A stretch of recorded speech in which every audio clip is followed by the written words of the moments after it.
దేవుని పరిశుద్ధమైన నామానికి మహిమ కలుగును గాక. మన ప్రభువును రక్షకుడైన యేసుక్రీస్తు అతి శ్రేష్టమైన నామములో మీ అందరికీ కూడా నా నిండు వందనాలు. ప్రభు మిమ్మల్ని దీవించి ఆశీర్వదించును గాక. వాక్య ధ్యానం కొరకు హెబ్రీ పత్రిక 11వ అధ్యాయం. విశ్వాసమును బట్టి హనోకు మరణము చూడకుండానట్లు, విశ్వాసమును బట్టి హనోకు మరణము చూడకుండా కొనిపోబడెను.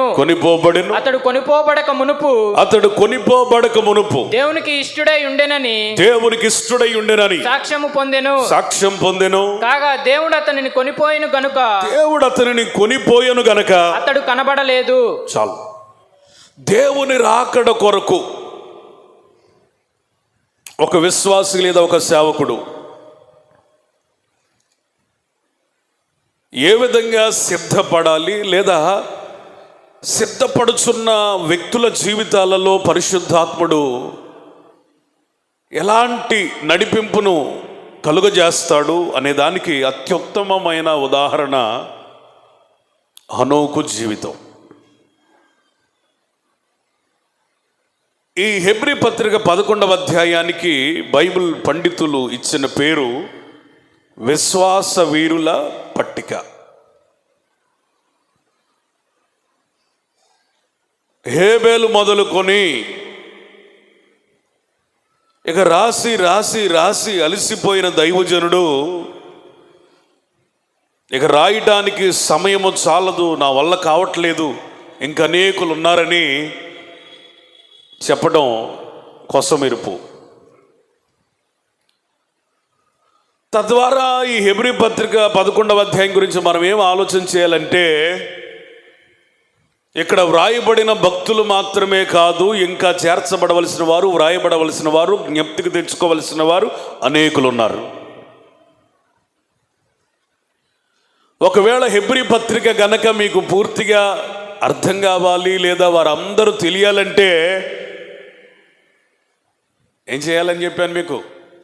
పరలోకం పోవటం తప్ప ఇంకొక వేరే మార్గం లేదు. ఎందుకో తెలుసా? విశ్వాస వీరులందరూ అక్కడికి వెళ్ళిపోతున్నారు. ఇంకొక అద్భుతమైన విషయం చెప్తా. ఇది కొనసాగే అధ్యాయమే తప్ప ముగించబడే అధ్యాయం కాదు. ఎందుకో తెలుసా? ఇందులో నా పేరు వ్రాయబడాలి, నీ పేరు వ్రాయబడాలి. దీనిని ఇంకా గొప్పగా చెప్పాలంటే పరిశుద్ధాత్మ సహాయంతో పౌలు ప్రారంభించాడు. దేవుడే తన మహాశక్తితో అక్కడ ఆయన ముగిస్తాడు. చప్పలు కూడా దేవునికి స్తోత్రం చెప్పండి గట్టిగా. హల్లెలూయా. దేవుని రాకడ కొరకు సిద్ధపరచబడే వారి జీవితంలో పరిశుద్ధాత్ముడు ఎలాంటి అనుభవాలను కలుగు చేస్తాడంటే, ఇక్కడ 3 మాటలు ఉన్నాయి హనోకు జీవితం నుంచి మనం నేర్చుకోవాల్సిన పాఠాలు. 1, అతడు మరణము చూడకుండా కొనిపోబడెను. 2, అతడు కొనిపోబడక మునుపు దేవునికి ఇష్టడని సాక్ష్యం పొందాడు. 3, దేవుడు అతనిని కొనిపోయెను గనక అతడు కనబడలేదు. మొదటి 2 మాటలు చెప్పడానికి సమయం లేదు, 3వ మాట చెప్తా. దాని 2 మాటల గురించి మీకు క్లుప్తంగా చెప్పాలంటే, 1, అతడు మరణమును చూడకుండా కొనిపోబడినంటే అర్థం ఏంటంటే, మనము కూడా మరణపు అనుభవాలను లేకుండా పరిశుద్ధపరచబడాలి. Praise the lord.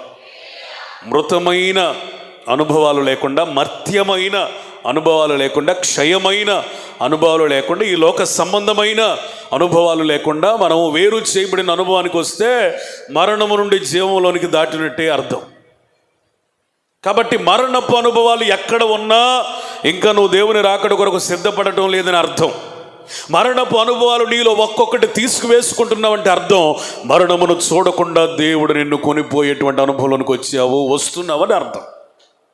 2, అతడు కొనిపోబడక మునుపు ఏమని సాక్ష్యం పొందాడట? దేవునికి ఇష్టడై ఉన్నాడట. మనము కూడా చనిపోక మునుపు దేవుని చేత ఒక సాక్ష్యం పొందాలి. మనము మంచివారమని, పరిశుద్ధులమని, ఆయనకి ఇష్టలమని.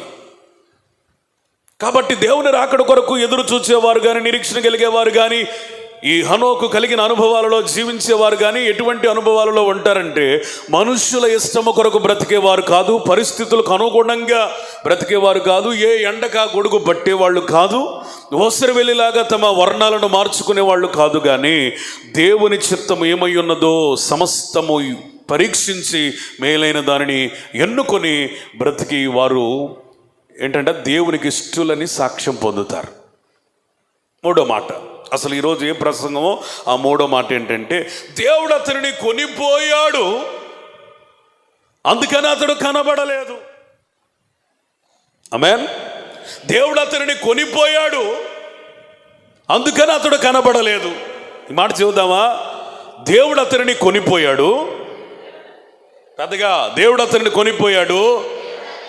పురుషులేను చెప్పాలి, దేవుడు అతనిని కొనిపోయాడు, అందుకనే అతడు లేడు. దీని అర్థం ఏంటో తెలుసా? దేవుని చేత కొనిపోబడే అనుభవాలలో ఉండేవాడు ఉండకూడదు, కనబడకూడదు. దేవుని చేత కొనిపోబడేవాడు, ఆత్మ చేత కొనిపోబడేవాడు, దేవుని రాకడ కొరకు సిద్ధపడేవాడు కనబడకూడదు. ఏమవకూడదు? కనబడకూడదు.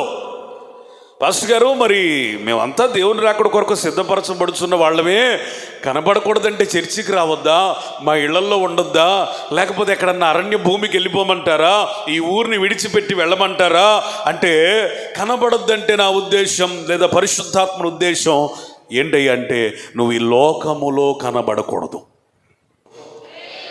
దేవుని పరసంబంధమైనటువంటి కొనిపోబడే అనుభవంలోనికి వెళ్ళేవాడు ఎక్కడ కనపడకూడదు?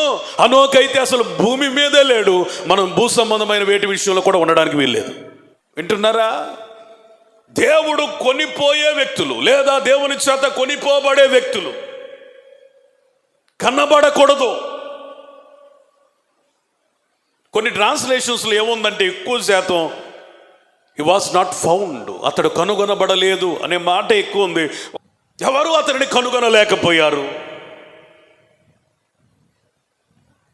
ఈరోజు దేవుని రాకడ కొరకు సిద్ధపడుతున్న నా సంఘమా, ప్రియులరా, సోదరి సోదరులారా, మీరు కనబడకూడదట, కనబడకూడదట. నువ్వు ఎక్కడ కనబడాలో, ఎక్కడ కనబడకూడదో, ఎక్కడ ప్రత్యక్షం అవ్వాలో, ఎక్కడ మరుగవ్వాలో, ఎక్కడ జీవించాలో, ఎటు నుంచి ఎక్కడి నుంచి పారిపోవాలో ఎరిగిన వ్యక్తివై ఉండాలి. అతడు కనబడలేదట. కొనిపోబడిన తర్వాత భూమి మీద ఎక్కడ వెతికినా కనబడలేదట, ఏ మనుష్యుడు కనబడలేదట. ఒకసారి ఇమాజిన్, జస్ట్ ఇమాజిన్, ఈయన చెప్పా పెట్టకుండా వెళ్ళిపోయాడు, భార్య పరిస్థితి ఏంటో.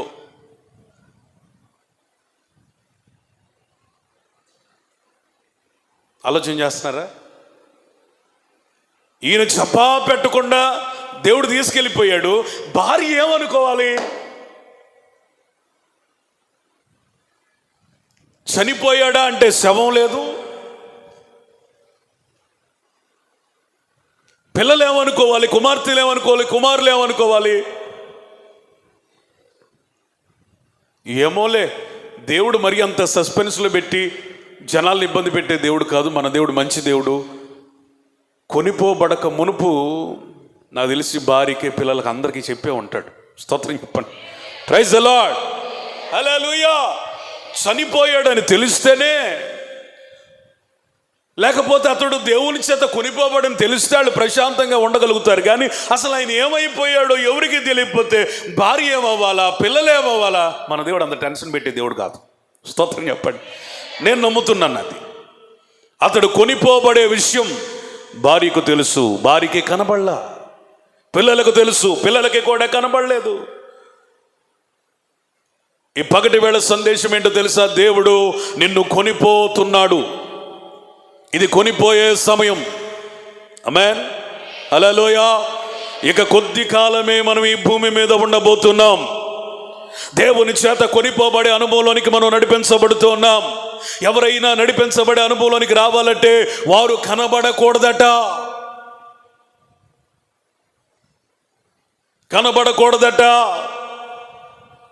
మరి నువ్వేమో వైన్ షాపుల చుట్టూ తిరుగుతున్నావు, మరి నాకు పద్దాక కనబడుతున్నావు, ఎందుకో అర్థం కావట్లేదు.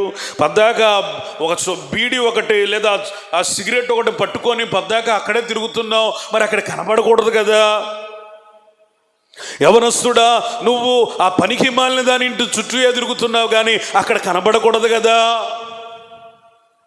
స్త్రీలారా, ఆ చెట్ల కింద ముచ్చట్లు చెబుతూ కనపడుతున్నారు, అలా మనం కనబడకూడదు కదా. మీరు పురుషులారా, మద్యం దుకాణాల దగ్గర మీకేం పని? ధూమపానం చేసే స్థలంలో మీకేం పని? సినిమా హాల్ చుట్టూ మీకేం పని? అక్కడ కనబడకూడదు కదా. దేవుని చేత కొనిపోబడే హనోకులాగా బతికేవాడు చెప్పండి సినిమా హాల్ దగ్గర ఉంటాడా? అక్కడ ఎందుకు కనపడతాడు? ఎవరికి కనబడకూడదు. దేవుని రాకడ కొరకు ఎత్తబడేవాళ్ళు, కొనిపోబడేవాళ్ళు స్త్రీలైతే పద్దాక ఆ ఇంటికి ఈ ఇంటికి కాలుగాలిని పిల్లిలాగా తిరుగుతూ ఆళ్ళ ముచ్చట్లు ఏళ్ళ ముచ్చట్లు వాళ్ళకి చెప్తూ కాలయాపన చేస్తూ నా చెట్టు కింద పొట్ట దగ్గర ఆ ఇంటి దగ్గర కనబడతారా? మరి బైబిల్ ఏం చెప్తుంది? దేవుని చేత కొనిపోబడే హనోకు ఎక్కడ కనపడలేదట, ఎవరికి కనపడలేదట. నువ్వు పద్దాక అందరికీ కనపడుతున్నావు.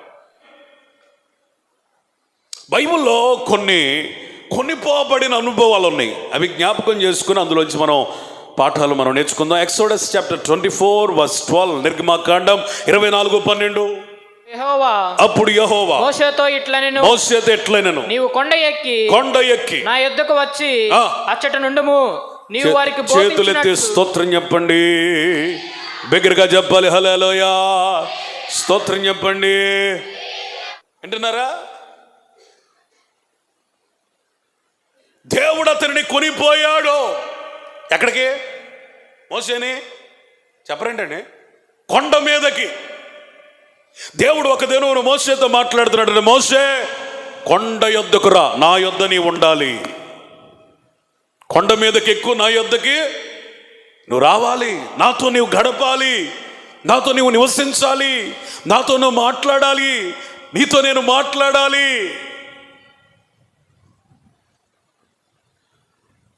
మోషే దేవునితో 40 పగళ్ళు 40 రాత్రులు గడుపుటకు వెళ్ళాడు. స్తోత్రం చెప్పండి. Praise the lord. ఏ మనిషి అతనిని తీసుకుని వెళ్ళలేదు. ఏ మనిషి ఆలోచన అతనిని తీసుకుని వెళ్ళలేదు. తనకై తాను వెళ్ళాలని కూడా అనుకోలేదు. దేవుని ఆత్మ, దేవుడే, దేవుని స్వరం, దేవుని వాక్యం మోషేని కొండ మీదకు తీసుకెళ్ళాడు. ఎందుకు?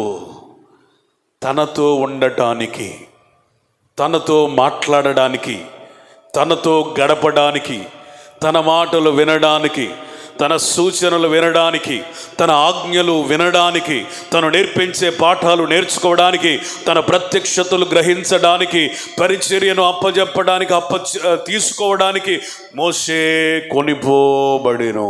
స్తోత్రం చెప్పండి. ఈరోజు కొనిపోబడే అనుభవంలో నీవు ఉన్నావా? కనబడని అనుభవాలు, మనుషులకు మరుగయ్యే అనుభవాలు, దేవునితో గడిపే అనుభవాలు, పదే పదే ఆత్మచేత రేపబడి ఎవరికి కనబడని అనుభవాలు ఎవరిలో ఉంటాయి? ఇవి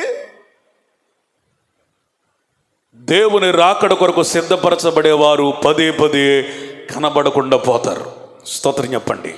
పదే పదే మనుషులకు మరుగవుతారు. హల్లెలూయా. అనేక మార్లు మనుషులకు దొరకరు. కొన్నిసార్లు మనం ట్రైన్స్ మీద, బస్సుల మీద, ఆటోల మీద, గోడల మీద, స్తంభాల మీద ఒకటి చూస్తాం, కనబడుట లేదు. వాళ్ళను దురాత్మ తీసుకెళ్ళింది ఇంటి దగ్గర నుంచి. కానీ మనము కూడా కనబడుట లేదు అని లోకానికి ఎప్పుడు అర్థమైందంటే పరిశుద్ధాత్ముడు తీసుకొని వెళ్ళినప్పుడు. కనబడేవాడు ఎట్లా ఉంటాడు? అసలు కనబడకుండా, ఎవడికి కనబడకుండా దేవుని యొద్దుండి ఏం చేస్తాడు ఒక దేవుని మనిషి? ఏ ఉద్దేశముతో అతనిని కనబడకుండా దేవుని ఆత్మ తోడుకొని పోతాడు ఒక ఏకాంత స్థలములోనికి?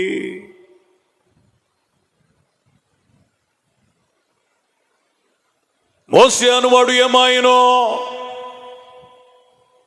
మాకు తెలియట్లేదయ్యా. మోషే అనేవాడు మాకు ఎక్కడికి పోయాడో అర్థం కావట్లేదయ్యా. వాళ్ళ కళ్ళ ముందే కొండ మీదకి ఎక్కాడు, కానీ ఆ కొండల్లో ఎక్కడున్నాడో మోషే ఏళ్ళకి కనబడలేదు. మోషే అనువాడు ఏమాయనో మాకు తెలియదు, మాకు కనపట్లేదు. బ్రతుకున్నాడో లేదో తెలియట్లేదు, చనిపోయాడో లేదో మాకు తెలియట్లేదు. అసలు ఈ మోషే అనువాడు ఉన్నాడో లేదో మాకు తెలియట్లేదు. పాళ్యము అతనిని కనుగొనలేకపోయింది. స్తోత్రం, ప్రైజ్ ది లార్డ్, హల్లెలూయా. ఈ రోజున నీ చుట్టూ ఉన్న ప్రజలు నిన్ను కనుగొనలేని ఒక it's a God's private place, దేవుని వ్యక్తిగతమైనటువంటి స్థలంలోనికి నీ వెళ్ళుదువుగాక. ఆమేన్. మనుషుల చుట్టూ బ్రతికితే మనుషులకు ఉపయోగపడం, దేవుని కొరకు బ్రతకాలి, ప్రజలకు కూడా మేలు చేయాలన్నవాడు ఎవరికి కనబడని ఒక గాడ్స్ ప్రైవేట్ ప్లేస్లో, దేవుని వ్యక్తిగత స్థలములో కొనిపోబడాలి. ప్రతిదినము పదే పదే అనేక మార్లు. Praise the Lord, praise the Lord. ఖాళీ దొరికితే చాలు ఫోన్ చేసి, ఆరా ఎక్కడన్నా, ఏం టైం పాస్ కావట్లేదు, రా ఇంటికి, ఏ సినిమాకి వెళ్దాం, ఏ మీటింగ్ పెడదాం, గ్రూప్ మీటింగు, ఎక్కడ కలుద్దాం, గుంటూరులోనా, టీ షాప్లోనా, కాదు ఆ సర్కస్లోనా, లేకపోతే ఆ గ్రౌండ్ దగ్గర, ఆ క్రికెట్ దగ్గర కలుద్దాం రా, ఇదైతే బాగుంటుంది. నువ్వు టీ షాప్లో కనపడతావు, క్రికెట్ గ్రౌండ్లో కనపడతావు, ఏమండి ఆళ్ళెళ్ళల్లో ఏళ్లల్లో కనపడతావు. నీకేమి తోచుబడి కాకపోతే అక్కడ ఇక్కడ కనపడతావు. కానీ మోషే అట ఎక్కడున్నాడు ఎవరికి తెలియలేదట, ఎందుకంటే దేవుడు అతన్ని కొనిపోయాడు. స్తోత్రం, స్తోత్రం చెప్పండి. యవనస్తులారా, మీకు ఖాళీ దొరికిందంటే మీరు దేవుని చేత కొనిపోబడే అనుభవంలోనికి వెళ్ళాలా. యవనస్తుడు దేవుని కాడిని మోయుట అది ధన్యకరమైన అనుభవం, అది నీ ధన్యత. దేవుని చేత కొనిపోబడేవాడు మోషే. దేవుని చేత కొనిపోబడి ఏమేమి నేర్చుకున్నాడో క్లుప్తంగా చెప్పాలంటే, అతడు ప్రత్యక్ష గుడార నిర్మాణమును నేర్చుకున్నాడు. మందిరం ఎలా కట్టాలి, ఏ తాళ్ళు వాడాలి, ఏ రంగులు వాడాలి, ఏ తెరలు వాడాలి, ఏ వస్త్రము వాడాలి, ఏ తోళ్ళు వాడాలి, ఏ లోహము వాడాలి, A to Z, తల నుంచి అరికాల వరకు, నకసక పర్యంతం దేవుని మందిరమును గురించి కొనిపోబడిన సమయంలో, ఆ ప్రైవేట్ ప్లేస్లో, ప్రైవేట్ టైంలో అతడు నేర్చుకున్నాడు. ఎవరైతే దేవుని చేత కొనిపోబడతారో వాళ్ళు ఒక విషయాన్ని నేర్చుకుంటారు. అదేంటో తెలుసా? ప్రత్యక్షపు గుడారం. ప్రత్యక్షపు గుడారం అంటే నువ్వు తిరిగి మళ్ళీ కట్టాల్సిన అవసరం లేదు, కానీ నీ దేహమే, నీ జీవితమే క్రమముగా నీవు నిర్మించుకోవలసిన ప్రత్యక్షపు గుడారం. స్తోత్రం చెప్పండి, ప్రైజ్ ది లార్డ్, హల్లెలూయా. నీ దేహమే క్రమముగా నీవు నిర్మించుకోవలసిన ప్రత్యక్షపు గుడారం. నీ జీవితమే నువ్వు క్రమముగా నిర్మించుకోవలసినటువంటి ఒక ప్రత్యక్షపు గుడారం. ప్రత్యక్షపు గుడారం ఏమి నేర్పిస్తుందయ్యా అంటే, ఇదొక సబ్జెక్ట్ అయింది. ఒక సబ్జెక్ట్, ఒక్క మాట మీకు చెప్తా. ప్రత్యక్షపు గుడారం, the tent of God, the tent of Moses ఏం చెబుతుందయ్యా అంటే, డిసిప్లైన్డ్ లైఫ్, క్రమశిక్షణతో కూడిన జీవితం. ఆమేన్, ప్రైజ్ ది లార్డ్. ఈరోజు ఎక్కడ ప్రత్యక్షపు గుడారం వేసినా అలాగే ఉంటుంది, అదే కొలతలతో ఉంటుంది. రేపు ఇంకొక చోటకి దేవుడు మారమన్నా అలాగే ఉంటుంది. మరొక రోజు వేరే దేశంలో గుడారం వేయాలన్నా అలాగే ఉంటుంది. దేవుడు దేవుడు హఠాత్తుగా కదలమన్నప్పుడు ఇంకొక దేశం వెళ్ళినా కూడా అక్కడ కూడా ఆ టెంట్ కొలతలు కానీ, నిర్మాణం కానీ, రంగులు కానీ, వరుస కానీ, క్రమము కానీ అలాగే ఉంటుంది. అది స్థలము మారినంత మాత్రాన దాని కొలతలను మార్చుకోదు. జనము మారినంత మాత్రాన దాని రంగుల్ని మార్చుకోలేదు. అది మారదు. ఏ దేశంలో ఉన్నా, ఏ ప్రజల మధ్య ఉన్నా, ఎప్పుడు దేవుడు పంపినా, ఎక్కడికి వెళ్ళమన్నా ప్రత్యక్ష గుడారం నేర్పుతున్న మాట, అది ఒకే రీతిగా స్థిరముగా క్రమముగా కట్టబడుతుంది. స్తోత్రం చెప్పరే, యవనస్తులు చెప్పరే, పురుషులు చెప్పరే గట్టిగా హల్లెలూయా. నువ్వెక్కడున్నా ప్రత్యక్షపు గుడారానివే. ఇంట్లో ఉన్నా, ఆఫీసులో ఉన్నా, పొలంలో ఉన్నా, పని స్థలంలో ఉన్నా, 10 మంది మధ్య ఉన్నా, ఒంటరిగా ఉన్నా, 100 మంది మధ్య ఉన్నా, ఎక్కడున్నా నువ్వు ప్రత్యక్షపు గుడారమువే. క్రమముగా కట్టబడాలి. నువ్వెక్కడున్నా క్రమముగా కట్టబడాలి. క్రమము లేని జీవితం అక్రమం. చాలా మంది కట్టబడుతున్నారంట కానీ క్రమంగా కట్టబట్టలేదంట. క్రమమైన కట్టుబడి నీకు ఎప్పుడు వచ్చింది? దేవుని చేత కొనిపోబడిన వారి జీవితాల్లో మీరు చూసేది ఏంటంటే ఒక క్రమశిక్షణతో కూడిన భక్తి జీవితం. క్రమశిక్షణతో కూడిన భక్తి జీవితం దేవుని చేత కొనిపోబడే వారి జీవితాల్లో మాత్రమే కనపడింది. ఈరోజు నీ జీవితంలో ఎందుకని క్రమశిక్షణ లేదంటే దేవుని చేత కొనిపోబడిన అనుభవానికి నువ్వు ఇంకా రాలా. ఇంట్లో ఒక రకంగా, వీధిలో ఒక రకంగా, మందిరంలో ఒక రకంగా, మందిలో ఒక రకంగా, ఒంటరిగా ఒక రకంగా, 100 మందిలో ఒక రకంగా. నీ నిర్మాణాన్ని మార్చేసుకున్నావు, నీ కొలతల్ని మార్చేసుకున్నావు, నీ రంగుల్ని మార్చేసుకుంటున్నావు. ఒక అక్రమమైనటువంటి నిర్మాణంగా, కట్టడంగా నువ్వు కట్టబడుతున్నావు. కానీ దేవుని వాక్యం సెలవిస్తుంది, అది ఎక్కడున్నా ఒకటే కొలత, ఎక్కడున్నా ఒకటే రంగు, ఎక్కడున్నా చెప్పండి ఒకటే క్రమము, ఎక్కడున్నా కట్టే విధానంలో ఒకటే. ఎక్కడ కూడా స్థానభ్రంశం దానికి లేదు. స్తోత్రం చెప్పండి. అది స్థలాలను మారొచ్చు కానీ దానిలో స్థానభ్రంశం అయితే లేదు. హల్లెలూయా. అది చెలించవచ్చు కానీ దానిలో చలనము లేదు. స్తోత్రం చెప్పండి. అది మారవచ్చు కానీ దానిలో మార్పు లేదు. హల్లెలూయా. అది దేశాలుగా కొనిపోబడవచ్చు కానీ ప్రతి దేశంలో అది ఒకే రకంగా ఉంది. చప్పట్లు కొడతారా? హల్లెలూయా. దేవుని చేత కొనిపోబడేవారు క్రమమైన జీవితాన్ని నేర్చుకుంటారు. ఇంకా ఆయన ఏమి నేర్చుకున్నాడంటే ఉపకరణాల గురించి నేర్చుకున్నాడు. ఉపకరణములు అనగా నీ అవయవములు. Praise the lord. నీ చెయ్యి ఒక ఉపకరణం, నీ కాలు ఒక ఉపకరణం, నీ కన్ను ఒక ఉపకరణం, నీ నోరు ఒక ఉపకరణం, నీ చెవి ఒక ఉపకరణం, నీ తల ఒక ఉపకరణం. It's and every part in your body is a vessel of God. నీ శరీరంలో ఉన్న ప్రతి భాగం దేవుని కొరకైన ఒక ఉపకరణం. ఈ చెయ్యి నాది కాదు, దేవునిది.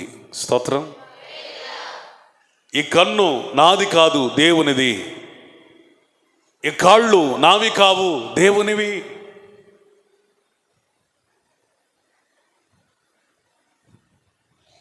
ఒక దినమున ట్రైన్లో ప్రయాణిస్తున్న భగత్ సింగ్ గారిని కొంతమంది ఆకతాయిలు యవనస్తులు ఆట పట్టించడానికి అన్నారట, నువ్వు కూడా మాతో పాటు పేకాట ఆడొచ్చుగా, ఒక చేయొచ్చుగా అన్నారట. అప్పుడు భగత్ సింగ్ గారు వారికి ఇచ్చినటువంటి జవాబు ఏంటంటే, సమాధానం ఏంటంటే, బాబు నా చేతులైతే నేను నీతో ఆడేవాడినేమో కానీ ఇవి నావి కాదు. ఈ చేతులు నా దేవునికి ఎప్పుడో ఇచ్చేశాను. హల్లెలూయా. ఆయనకు అర్థమైన విషయం, ఆయన దేవుని చేత కొనిపోబడిన భక్తుడు కాబట్టి ఆ చెయ్యి పేకాటకు ఆడకూడదు. ఆడటం తర్వాత సంగతి ముట్టకూడదు. ఆమేన్. Praise the Lord. నా ప్రియ సోదరి సోదరులారా, నీ శరీరంలో ఉన్న ప్రతి అంగుళం అది దేవునిదే. దేహమునందున్న, దేహం విడిచిన దేవునికి ఇష్టమైన వారముగా మేము ఉండాలని కోరుకుంటున్నామని అపోస్తలుడైన పౌలు చెప్పాడు. దేహమునందుంటే దేవునికి ఇష్టంగా ఉండడానికి ప్రయాసపడాలి. దేహమును విడిచినా అంటే ఆయన దేవునికి ఇష్టడుగా ఉండాలనుకుంటున్నటువంటి ఆ ఉద్దేశం ఈ భూ సంబంధమైనది మాత్రమే కాదు, కొనిపోబడిన తర్వాత కూడా నేను ఆయనకి ఇష్టడుగానే ఉండాలన్న ఒక ఉన్నతమైన దర్శనం కలిగిన వాడు. Praise the Lord. నా ప్రియ సోదరులారా, నువ్వు చేసే ప్రతి పని ఆశీర్వదించబడాలంటే ఈ చెయ్యి ఉపకరణం అని భావించి నువ్వు మంచి పనులు చేయాలి, పరిశుద్ధంగా బ్రతకాలి. అప్పుడు నువ్వు ఈ చేతితో ఏది ప్రారంభించినా అది దీవెనకరంగా ఉంటుంది. నీ కాళ్ళు పరిశుద్ధమైన స్థలాల్లో నివసించే ఒక ఉపకరణాలని నువ్వు గ్రహించగలిగితే నువ్వు పరిశుద్ధమైన స్థలంలో మాత్రమే అడుగు పెట్టగలిగే ఒక ఉపకరణాలుగా నీ కాళ్ళను చూస్తావు. వైన్ షాపులకు వెళ్ళవు, మందు బాబులతో కలుసుకోలేవు, అపవిత్రమైన ప్రజల మధ్యకి వెళ్ళలేవు. ఎందుకంటే నీ కాళ్ళు దేవుని ఉపకరణాలు. బలిపీఠం ఆవరణలోనే ఉండాలి. దీపస్తంభము, సన్నిధి రొట్టెల బల్ల, ధూపవేదిక పరిశుద్ధ స్థలంలోనే ఉండాలి. మందసం అతి పరిశుద్ధ స్థలంలో మాత్రమే ఉండాలి. Praise the lord. శుద్ధీకరించవలసిన వాడే లేదా శుద్ధీకరించవలసిన వారే అపవిత్రులైతే, దేవుని మందిరంలోనికి వచ్చే వారిని పరిశుద్ధపరచవలసిన వారే అపవిత్రులైతే, దేవుని యొద్దకు వచ్చి వారిని పవిత్రపరిచే వారే అపవిత్రులైతే, నువ్వు ఒక ఉపకరణానివి. ధూపవేదిక దేని సూచిస్తుందయ్యా అంటే ప్రార్థన. ధూపం దేని సూచిస్తుంది? ప్రార్థన, ప్రేయర్ లైఫ్. నువ్వు ఒక ధూపవేదిక లాంటి దానివి, నువ్వు ఒక ధూపవేదిక లాంటి వాడివి. నువ్వు ఎక్కడ నిలబడాలి, ఎక్కడ నిలబడి ప్రార్థన చేయాలి? పరిశుద్ధ స్థలంలో నిలిచి ప్రార్థన చేయాలి. ఈ విషయాలు నీకు ఎప్పుడు అర్థం అవుతాయి? నేను ప్రార్థన చేయాలి, విజ్ఞాపనకర్తగా ఉండాలి, ప్రార్థించే ప్రార్థనాపరురాలుగా ఉండాలి, నేను పరిశుద్ధ స్థలంలో ఉన్న ఒక ఉపకరణాన్ని అనే విషయం నీకు ఎప్పుడు అర్థమైందంటే పరిశుద్ధాత్మ చేత కొనిపోబడిన అనుభవంలోనికి నువ్వు వచ్చినప్పుడు. స్తోత్రం చెప్పండి. హల్లెలూయా. లేకపోతే నీకు ప్రార్థన చేయాలన్న మనసు రాదు, ప్రార్థించాలన్నది గుర్తుకు రాదు. అది ప్రార్థించడం అనేది నీకు ప్రధానమైన ఉద్దేశం అని, అది అసలు నువ్వు అందుకే నియమించబడ్డావన్న సంగతి నీకు ఎప్పుడు అర్థమైందంటే దేవుని చేత ఒక ప్రైవేట్ ప్లేస్లోనికి కొనిపోబడినప్పుడు, అనగా ఒక పరిశుద్ధాత్మని చేత ఎత్తబడిన అనుభవంలోనికి, ప్రత్యేకించబడిన అనుభవంలోనికి, కొండ మీదకి ఎక్కిన అనుభవంలోనికి వెళ్ళినప్పుడే నువ్వు ప్రార్థన నేర్చుకుంటావు. ఆమేన్. స్తోత్రం. మోషే అంత గొప్ప ప్రార్థనని ఎక్కడ నేర్చుకున్నాడంటే సీనాయి పర్వతం మీద దేవునితో వ్యక్తిగతంగా గడుపుటకు ఎత్తబడినప్పుడు. పుట్టుకతోనే ఎవరో ప్రార్థనా పరులు కాదు. ప్రతి ఒక్కరిని దేవుడు ఒక స్థలానికి ఆహ్వానిస్తున్నాడు. మోషేని ఆహ్వానించినట్లు, మోషే come on to spend with me, నాతో గడపడానికి నువ్వు రావాలి, నాతో ఉండాలి, నా మాటలు వినాలి, నేను చెప్పింది నేర్చుకోవాలి. దేవుడు పిలుస్తున్న ఈ పిలుపు ఈ పగటి వేళ అందరికి వినబడును గాక. ఏం వినబడాలి? దేవుడు పిలుస్తున్నాడు. ఎందుకు పిలుస్తున్నాడు? నివసించడానికి ఆయనతో, గడపడానికి ఆయనతో, ఆయన యొద్ద నేర్చుకునడానికి. దేవుని రాకడ కొరకు సిద్ధపరచబడే హనోకు వంటి ఎత్తబడి కనబడని అనుభవాల్లో ఉన్నవాడు ఊరిలో కనబడ్డు, తన ఇంటిలో ఒక మూల ప్రార్థన చేస్తూ ఉంటాడు. కాలుగల్లి పిల్లల కనబడరు, మందిరంలో ఒక స్థలమును వెతుక్కుంటారు. Praise the lord. యోసేపు ఏడ్చుటకు స్థలము వెతుక్కున్నట్లుగా ఈ అంత్యదినములలో ప్రతి క్రైస్తవురాలు ప్రార్థన చేయుటకు, కన్నీటి ఆత్మతో నింపబడుటకు ఒక స్థలమును వెతుక్కోవాలి. ఆమేన్. Do you have that kind of place to pray in your life? నీ జీవితంలో అలాంటి స్థలం ఏదన్నా పొంది ఉన్నావా? ఈ లోకంలో 2 సెంట్లు 3 సెంట్లు 5 సెంట్లు 10 సెంట్లు ఒక ఎకరం పొలం సంపాదించుకోవడానికి ప్రతి మనిషి ప్రయాసపడతాడు. కానీ ప్రార్థన చేయటానికి కొంత స్థలము సంపాదించుకున్నావా? పాస్టర్ గారు ఇల్లు కట్టుకోవాలి, ప్రార్థన చేయండి. పాస్టర్ గారు స్థలం కొనాలి, ప్రార్థన చేయండి. పాస్టర్ గారు పిల్ల పెళ్లి చేయాలి, ప్రార్థన చేయండి. పాస్టర్ గారు ఉద్యోగం అండి, ప్రార్థన చేయాలి. పాస్టర్ గారు అదండి ఇదండి, ప్రార్థన చేయాలి. కానీ ఈ రాత్రి ఈ పగలు నీ ప్రార్థన ఏమై ఉండాలి అంటే, ప్రభువా నేను ప్రార్థించుటకు నాకు స్థలము కావాలి. I need a dwelling place. నీతో నివసించే ఒక స్థలము కావాలి. సమూయేలు గురించి వ్రాయబడిన మాట, అతడు దీపము ఆరిపోక మునిపే మందసమున్న మందిరములో ఆ మందసమునకు సమీపంగా గడుపుతున్నాడట. అతను ఒక స్థలమును సంపాదించుకున్నాడు దేవునితో గడపడానికి. యవనస్తులారా, ఒక స్థలాన్ని వెతుక్కోండి. దేనికే? దేవుని సన్నిధిలో గడపడానికి.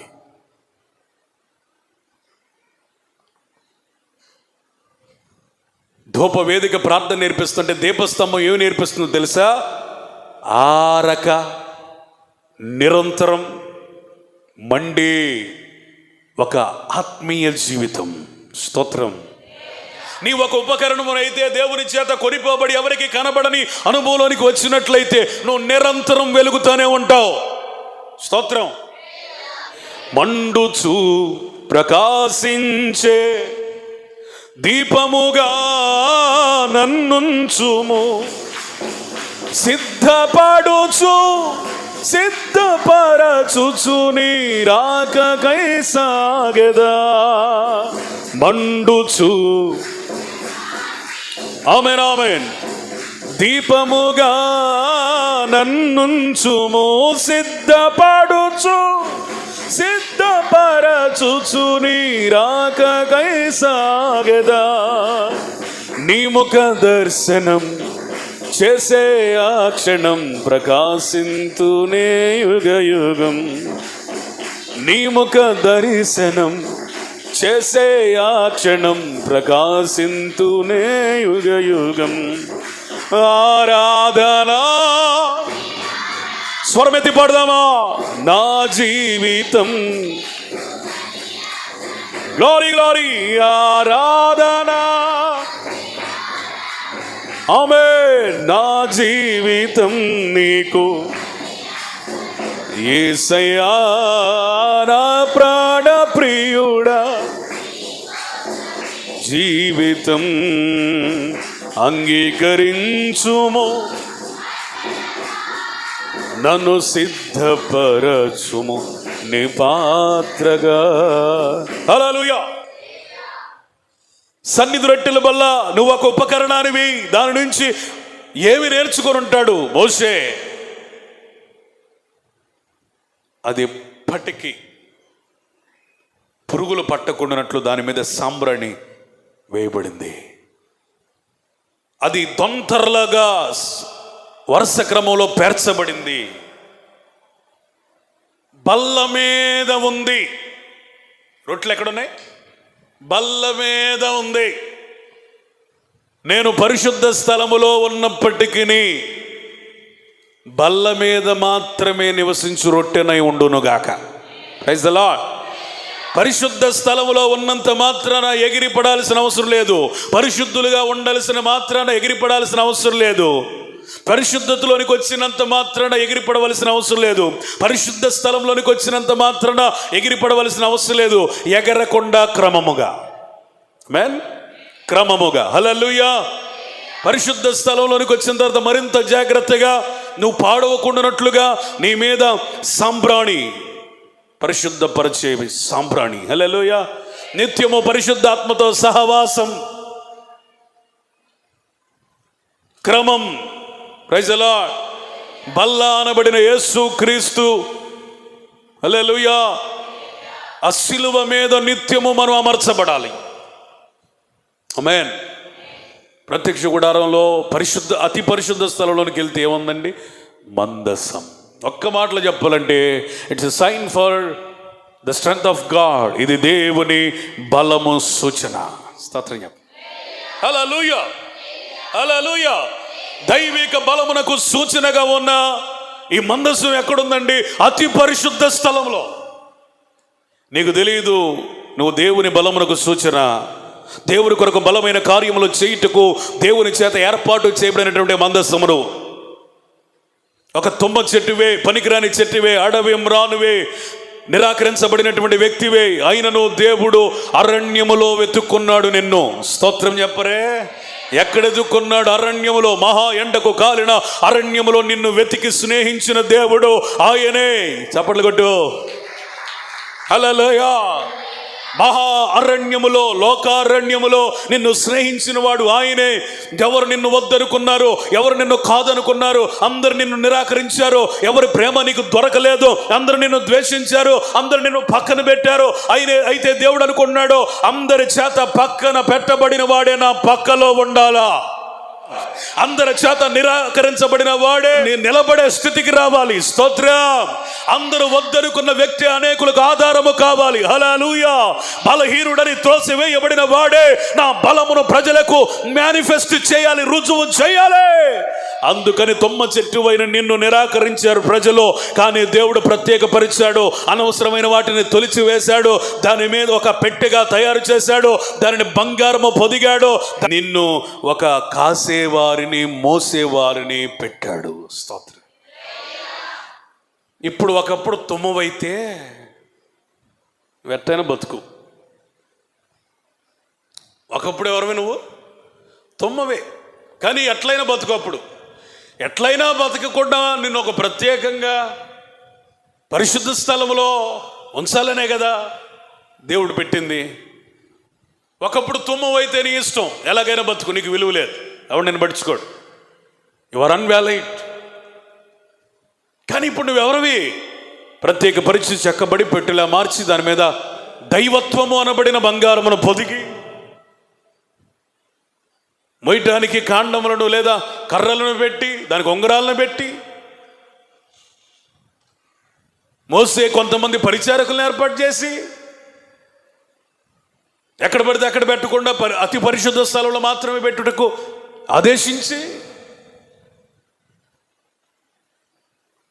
నిన్ను మోస్తున్న వారు అడుగు తగలగానే నదులు ఏకరాశిగా మారిపోయాయి, సముద్రాలు పాయలైపోయాయి, అన్య దేవతల గుళ్ళు విధ్వంసాన్ని సృష్టించాయి. ఎంత బలము నీలో దాచి ఉంచితే ఇంకా తుమ్మ బుద్ధులు బాగుపోతే ఎట్లండి? తుమ్మ ముద్దు బుద్ధులు బాగుపోతే ఎట్లాగండి? ఇంకా లోకంలో ఉన్న బ్రతుకు బాగుపోతే ఎట్లండి? ఇంకా పాత జీవితం, రోత జీవితం, పనికిరాని జీవితం మనకెందుకండి? ఇప్పుడు నువ్వు గుర్తుపెట్టుకోవాలి, you are a ark of God. స్తోత్రం. దేవుని మందసానివి. హల్లెలూయా. Ark of covenant. హల్లెలూయా. నిబంధన మందసానివి. స్తోత్రం చెప్పండి. హల్లెలూయా. పరిశుద్ధ స్థలములో ఉండవలసిన మందసానివి. నీ ఉపకరణము అనబడిన నీ జీవితం ఎక్కడ ఉండాలా? అనేకులకు దైవికమైన కార్యములు చేయనట్లు ఒక మందసముగా నీవు ఉండాలి. స్తోత్రం చెప్పండి. ఒకటి కాదు, మందిరం గురించి, ఉపకరణాల గురించి, పరిచర్య గురించి, ఎలా పరిచర్య చేయాలి, మందిరంలో ఎలా పరిచర్య చేయాలి, పరిచారకులు ఎట్లా ఉండాలా, ఎక్కడ తెలుసుకున్నాడు ఆయన? దేవుని చేత కొనిపోబడి కొండ మీద వ్యక్తిగత స్థలములో నేర్చుకున్నాడు ఆయన.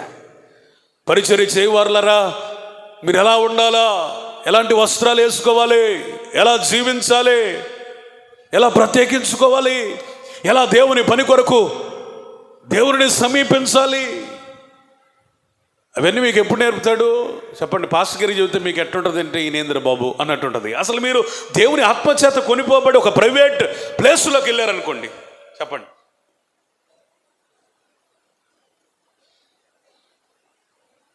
అప్పుడు దేవుని చేత నేర్పబడే అనుభవంలోనికి వస్తాం.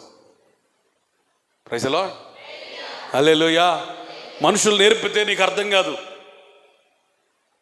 పాస్టర్ గారి చేత నీకు విసుగు కదా. మరి దేవుని చేత నువ్వే నేర్పబడే అనుభవంలోకి వెళ్ళాలంటే ఖచ్చితంగా ఆత్మచేత కొనిపోబడే అనుభవంలోనికి రావాలి. ఆమేన్. ఒక చిన్న పరిచర్య చేసిన ప్రత్యేకంగా చేయి. ప్రత్యేకంగా చెయ్యంటే కానుకలు పెట్టి తిరగేసి పెట్టడం కాదు. అందరూ ఇలా పెడతారు, నేను ఇలా పెడతానంటే కుదరదు. అనేకులు అసంపూర్ణంగా చేస్తున్నారు, నువ్వు పరిపూర్ణంగా చేయాలా. అదే ప్రత్యేకత. యాజకుడు ఎలా ఉండాలో, యాజకత్వము ఎలాగ ఉండాలో, యాజకుని వస్త్రాలు ఎట్లా ఉండాలో అన్నీ ఎక్కడ నేర్చుకున్నాడు? దేవుని చేత కొనిపోబడిన అనుభవం యొద్ద నేర్చుకున్నాడు. కొంతమందికి జీవము కలిగిన దేవుని మందిరావరణం ఎలా ఉండాలో కూడా తెలియదంటే మీరు దేవుని రాకడ కొరకు సిద్ధపడుతున్న వారు ఎట్లవుతారు? ఇతడు ప్రత్యేకించబడ్డాడు, కొండ మీద ఉన్నాడు. మోసే అనువాడు ఏమైనా మాకు తెలియదని మోసే తడవు చెయ్యగా ఏం చేస్తున్నారు వీళ్ళు? ఒక విగ్రహము చేసుకొని దానికి దేవుని పండగని ఒక పేరు పెట్టి తినేవాడు తింటుంటే, ఎగిరేవాడు ఎగురుతుంటే, ఆడేవాడు ఆడుతుంటే, పాడేవాడు పాడుతూ ఉంటే, ఇప్పుడు చెప్తా వినండి. దేవుని చేత కొనిపోబడిన మోషేకి విగ్రహములో పాలు లేదు. స్తోత్రం చెప్పండి. అల్లరితో కూడిన ఆటపాటలు ఆడేవాడితో సంబంధం లేదు. తిండిబోతులతో సాంగత్యము లేదు. దేవుని చేత ప్రత్యేకించబడి కొండ మీదకి వెళ్ళిన మోషేకి చెప్పండి అప్రతిష్ట పాలైన అనుభవము లేదు. దేవుని మహిమను దొంగిలించే మనస్సు లేదు. వీళ్ళు ఏం చేశారు? దేవుని మహిమను దేనికి ఆపాదించారు? గడ్డి తినే ఎద్దు బొమ్మకి, దూడ బొమ్మకి. ఇప్పుడు ఆయన ప్రత్యేకించబడ్డాడు కాబట్టి చెప్పండి, విగ్రహమును చూసినప్పుడు కోపము మండింది. ఆమేన్. చెడిపోయిన ప్రజలను చూసినప్పుడు భారము కలిగింది. హల్లెలూయా, హల్లెలూయా. ప్రతిష్ఠించాలనే మనస్సు కలిగింది. విగ్రహాన్ని కాల్చివేసి బూడిద చేసి తాగిచ్చేదాకా అతనిలో ఉన్న పరితాపం తగ్గల. ఇప్పుడు దేవుని చేత కొనిపోబడని అనుభవములో, కొనిపోబడిన కాదు, కొనిపోబడని అనుభవంలో ఉన్న అహరోను ఏం చేస్తున్నాడు? విగ్రహం పెట్టుకున్నాడు, జనాలను సమకూర్చాడు, పండగ అన్నాడు, గోలగోలు చేస్తున్నాడు. తినటానికి కూర్చోండి తిందామని తిండిబోతులు అయ్యారు. తిని మళ్ళీ తినింది అరగాలి కదా, అరిగేదాకా ఏం చేస్తున్నారు? ఎగురుదాం. ఎగిరారు. గోల ఎక్కడ దాకా వినపడుతుంది? మోషే కొండ దిగుతూ ఉంటే ఆ పై దాకా వినపడుతుందంట. ఏంటి గోల? పెళ్లి కార్డులో ఏముంటుంది? ఇది యెహోవా వలన కలిగిన కార్యం. ఏముంటుంది? యెహోవా వలన కలిగిన కార్యం. పాస్టర్ గారులు వస్తారు, పెళ్లి చేస్తారు, విశ్వాసులు వస్తారు, తింటారు, చదివింపులు ఇచ్చేవాళ్ళు ఇస్తారు, ఫోటోలు దిగేవాళ్ళు దిగుతారు. ఇక సాయంత్రం ఉంటుంది డీజే. ఎక్కడికి వినపడిద్ది? పెళ్లి చేసిన పాస్టర్ గారు ఇంటి దాకా వినపడిద్ది. ఎక్కడికి వినపడిద్ది? భోజనాలు తింటాకు వచ్చిన విశ్వాసులు ఇళ్లలోకి కూడా వినపడిద్ది. ఇక్కడ వీళ్ళు కొంతమంది ఉంటారు కళాకారులు, కళామ తల్లులు. ఎవరో కళామ తల్లులు ఉంటారండో మన ఊరిలో. చర్చిలోకి వచ్చి ముసుగేసుకొని డీజే స్టార్ట్ అవగానే వస్తారు.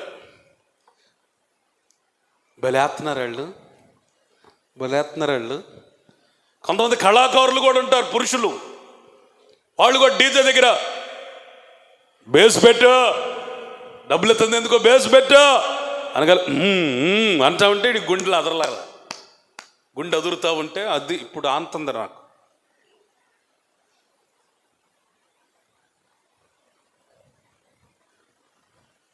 వేరైన వాళ్ళ పెళ్ళిళ్ళు వేరుగా ఉంటాయి, వేరుగా వాళ్ళ పెళ్ళిళ్ళు సెపరేట్ అండి, వేరుగా ఉంటాయి. నువ్వు దేవుని చేత కొనిపోబడిన అనుభవంలోకి వస్తే విగ్రహంతో నీకు పొందిక లేదు. స్తోత్రం. ఎగిరే పని నీకు లేదు. హల్లెలూయా, స్తోత్రం చెప్పండి. చెప్పండి. తాగుబోతుల విందులతో మీకు సంబంధము లేదు. ఆమేన్.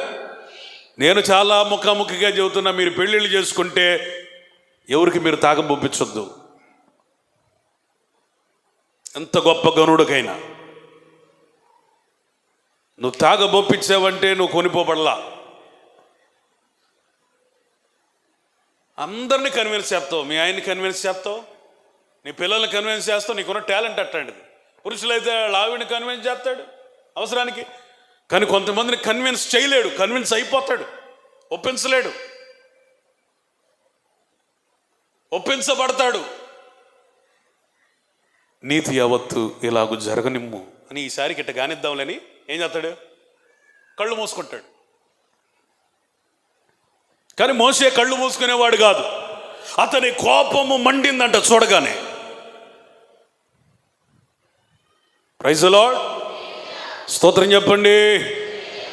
ఈరోజు నేను అన్నాను, ఇలాంటి అల్లరితో కూడిన ఆటపాటలు నీ ఇంట్లో వినబడుతున్నప్పుడు ఒక తల్లిగా కోపం ఎక్కుతుందా? భలేవాడు పాస్టర్ గారు, అసలు దానికి ఆద్యురాలు నేనేగా. అల్లరితో కూడిన ఆటపాటలకేంటి? ఆద్యురాలు నేనేగా. జబర్దస్త్ చూసేది నేనే, చెప్పు. బిగ్ బాస్ పెట్టమనేది నేనే. స్త్రీలారా, మీరు నేను చెప్పిన ఇట్లాంటి కార్యక్రమాలు మీరు చూస్తున్నారంటే చెప్పండి, పాళ్యంలో ఆ రోజు తినుటకు కూర్చొని ఆడుటకు నిలిచి ఎగిరిన ఇశ్రాయేలు కంటే దౌర్భాగ్యమైన స్థితిలో ఉన్నారని గుర్తు చేసుకోండి.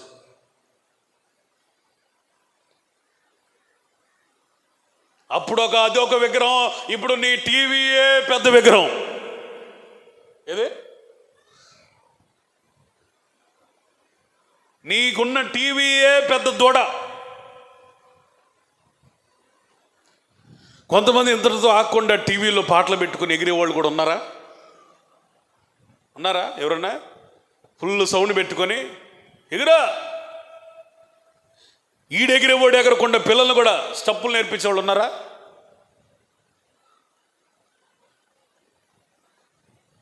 ఇలాంటి కార్యక్రమాలు ఏ ఇళ్లలో జరుగుతుందో అది ఇశ్రాయేలు పాళ్యం లాంటిది, చెడిపోయిన పాళ్యం. దేవుని చేత ఉండుటకు కొనిపోబడిన వాడు చెడిపోలేదు. పాళ్యములో ఉన్నవారట, దేవుడే చెబుతున్నాడు స్వయంగా, వారు త్వరగా చెడిపోయారు. అతడు పడిపోలేదు, వీళ్ళు పడిపోయారు. అతను చెడిపోలేదు కానీ చెప్పండి, చెడిపోయిన ప్రజల్ని సంస్కరించడానికి, ప్రతిష్ఠించడానికి వచ్చి దేవుని కొరకు ఒక గుంపును తయారు చేశాడు. చప్పట్లు కూడా దేవునికి స్తోత్రం. హల్లెలూయా. నువ్వు దేవుని దగ్గర లేదా దేవుని గదిలో నివసించే వాడివైతే, దేవుని చేత ప్రత్యేకించబడిన వాడివైతే, నువ్వు రాకడ కొరకు సిద్ధపడుతూ ఆయన చేత కొనిపోబడిన వాడివైతే చెడిపోవు, చెడిపోయిన ప్రజల్ని బాగు చేస్తావు. ఆమేన్. పడిపోవు, పడిపోయిన వాళ్ళని నిలబెడతావు. హల్లెలూయా, స్తోత్రం. రాజీ పడవు, చెప్పండి, ఒక రాజులాగా భక్తి చేస్తావు. ఇక మోషే గారి గురించే చెప్పుకుంటే నాకు చాలా విషయాలు నా ముందున్నాయి. త్వరగా నేను చెప్పి ముగించడానికి 8వ అధ్యాయానికి వద్దాం. అపోస్తలుల కార్యము 8వ అధ్యాయానికి వద్దాం. 39 చదవండి. వారు నీళ్లలో నుండి వెడలి వచ్చినప్పుడు ప్రభు ఆత్మ ఫిలిప్పును కొనిపోయెను. నపుంసకుడు సంతోషించుచు తన త్రోవను వెళ్ళెను. అతడు ఫిలిప్పును మరి ఎన్నడూ చూడలేదు. ఓ, చేతులెత్తి స్తోత్రం చెప్పండి. దేవుని చేత కొనిపోబడిన ఇంకొక మనుషుడు ఉన్నాడు, ఆయన పేరు ఫిలిప్. ఎవరు? ఫిలిప్. ఆ ఫిలిప్ అట దేవుని ఆత్మ చేత కొనిపోబడితే ఎవరికైతే బాప్తిసం ఇచ్చాడో ఆ నపుంసకునికి ఇక ఎన్నడూ జీవితంలో కనబడలేదట. ఆమేన్, స్తోత్రం చెప్పరే. ఇక ఎన్నడూ నపుంసకుడికి కనబడలా. కందకే దగ్గర ఆర్థిక శాఖ మంత్రిగా బాధ్యతలు నిర్వహిస్తున్న అతని పేరైతే వ్రాయబడలేదు కానీ అతడు నపుంసకుడు అని వ్రాయబడింది. అతడు ప్రతి సంవత్సరం కూడా యెరూషలేముకు వస్తాడు. ఎందుకంటే పండగ, పెంతెకోస్తు పండగను ఆచరించడానికి వస్తాడు. అతడు ప్రతి సంవత్సరం వస్తాడు. ఇతడు చాలా, ఒక్క మాటలో చెప్పాలంటే, భౌతికంగా అసంపూర్ణుడే. నపుంసకుడు అంటే అసంపూర్ణుడని అర్థం. భౌతికంగా ఇతడు అసంపూర్ణుడే కానీ చెప్పండి, ఆత్మీయంగా కూడా పరిపూర్ణుడని చెప్పలేం కానీ పరిపూర్ణత కొరకు ఆశ కలిగినోడు. అందుకని ఇతడు ప్రతి సంవత్సరం దేవుని మందిరానికి వస్తున్నాడు, ఆరాధిస్తున్నాడు, వెళుతున్నాడు. 28వ వచనం చదవండి. నపుంసకుని ఒక భక్తి ఎంత గొప్పదో అర్థం కావాలంటే మీకు ఒక విషయం చెప్తే 28వ వచనం. అతడు తిరిగి వెళ్ళుచు తన రథము మీద కూర్చుండి ప్రవక్త అయిన యెషయా గ్రంథము చదువుచుండెను. చప్పట్లు కొడతారా గట్టిగా? అతడు తిరిగి వెళుతున్నాడు, రథము మీద ఉన్నాడు, రథము వేగంగా కదులుతుంది, అయినను ఇతడు గ్రంథమును తీసి యెషయా గ్రంథాన్ని చదువుతున్నాడు. Praise the Lord. ట్రైన్లో వెళ్తున్నప్పుడు చదువు బైబిల్, ఇంటిలో ఉన్నప్పుడు చదువు బైబిల్, నిద్ర రానప్పుడు చదువు బైబిల్, ప్రయాణాలు చేసేటప్పుడు చదువు బైబిల్, బంధువులు ఇంటికి వెళ్ళినప్పుడు చదువు బైబిల్. ఇతడు ఇంతదాకా నేను అలిసిపోయాను కదా, యెరూషలేములో తిరిగి అలిసిపోయాను కదా, అక్కడ కూడా చేసింది భక్తే కదా, ఇక ఈ త్వరగా ఇంటికి వెళ్ళిపోదాం, ఇంటికి వెళ్ళి ఒక రెస్ట్ తీసుకుందాం అని అనుకోవట్లేదట. తిరుగు ప్రయాణములో అతడు యెషయా గ్రంథపు చుట్టను తెరచి చదువుతున్నాడట. హల్లెలూయా. ఫిలిప్పును అతని దగ్గరికి పంపించాడంటే అతనిలో ఏదో ఉంది, క్వాలిఫికేషన్. మ్యాన్, నీ వద్దకు ఒక దైవజనుడిని పంపించాలి, నీ వద్దకు దేవుని ఆత్మ దిగి రావాలి, నీ వద్ద దేవుని దూత దిగి రావాలంటే నీలో you should have something in your life. నీ జీవితంలో ఏదో ఒక శ్రేష్టమైనది కలిగి ఉండాలా. రేపుతున్నాడు, ఫిలిప్ గెటప్. అతడు వెళ్తున్నాడు, త్వరగా వెళ్ళు అంటే రాజుల గ్రంథంలో ఏలియా యొక్క నడుమును బలపరచగా అతడు అహాబు రథము కంటే వేగముగా పరిగెత్తును. అపోస్తలుల కార్యములో దేవుడు ఫిలిప్పును బలపరచగా అతడు రథము వేగముతో పరిగెత్తాడు. అడుగుతున్నాడు, నువ్వు చదువుతున్నావు, నీకేమన్నా అర్థం అవుతుందా? ఆయన ఒక డౌట్ వెలిబుచ్చాడు, నేను చదువుతుంది అతని గురించేనా వేరొక అతని గురించా?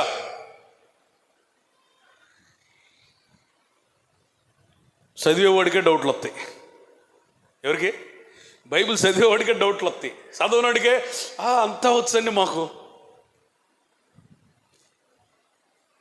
స్కూల్లో టీచర్ పాఠం అంతా చెప్పిన తర్వాత ఇప్పుడు అడుగుతున్నారు లేదో కానీ మాకు అడిగేవారు ఎనీ డౌట్స్ అనగానే చదువు రానోడు అంటాడు, నువ్వు తొందరగా వెళ్తే మాకు ఇక డౌట్లు ఏముండవు, తొందరగా వెళ్ళిపో అన్నట్టు అంటాడు. ఏది లెక్చరర్ని. చదివేవాడు ఎట్టుంటాడంటే, మేము కళ్ళారా చూసాం, మేము కూడా చేసాం కాబట్టి చెబుతున్నాం. సార్ వెళ్ళిపోతున్నా కానీ, సార్ ఇది ఇలా ఉంది, మీరు ఇలా చెప్పారు, ఇది ఎలా అర్థం చేసుకోవాలి, ఈ లెక్కను ఎలా చూడాలి, లేకపోతే ఈ ఫిజిక్స్లో ఈ సూత్రం నాకు అర్థం కాలేదు. ఏది సెకండ్ పీరియడ్ బెల్లు కొట్టినా ఆ మాస్టర్ గారు ఎదురు వచ్చే క్రమంలో కూడా ఇతను వదలడం, ఈ టీచర్ వదలడం. ఎవడు? చదువు వచ్చినోడు, జ్ఞానం కలిగినోడు, అసలు విషయం లేనాడు.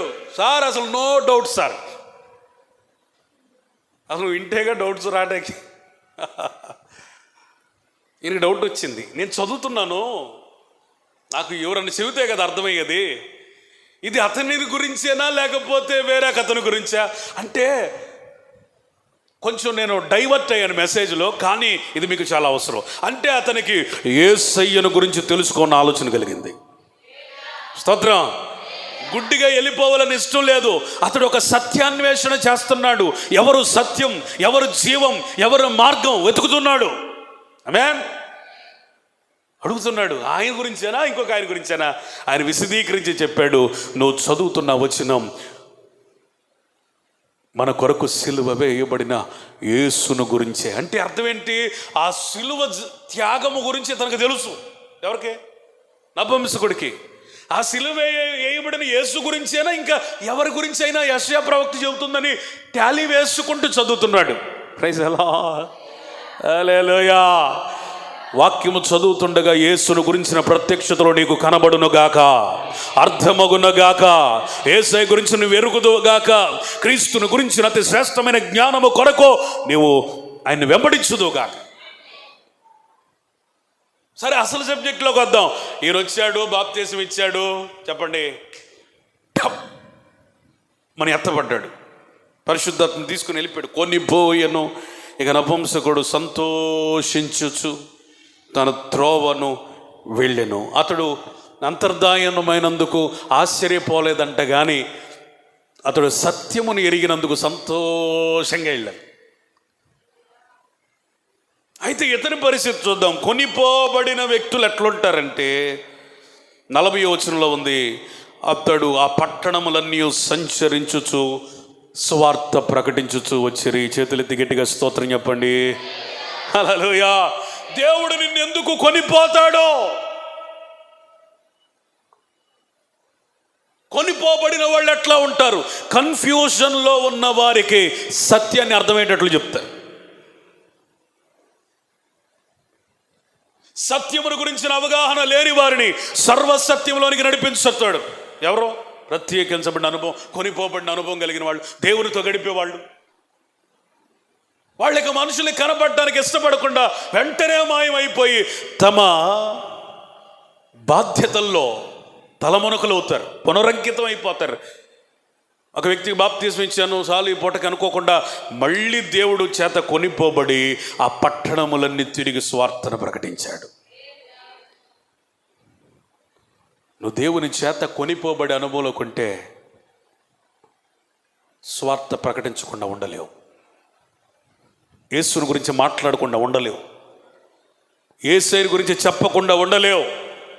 ఇర్మియా అంటాడు, ఆయన పేరైనా నేను ఎత్తను, ఆ పేరు మీద నేను ప్రకటించను, ఆయన వాక్యాన్ని నేను బోధించను. ఎందుకంటే ప్రజలు పెద్ద స్పందించట్లేదు, వాళ్ళేం మారు మనసు పొందట్లేదు, నేను ఇక ఆయన పేరు కూడా ఎత్తను, ఆయన వాక్యాన్ని చెప్పను అని అనుకుంటున్నాడంటే, కానీ ఆయన వాక్యం హృదయములో ఎముకలలో అగ్నిలాగా మండుతుందట.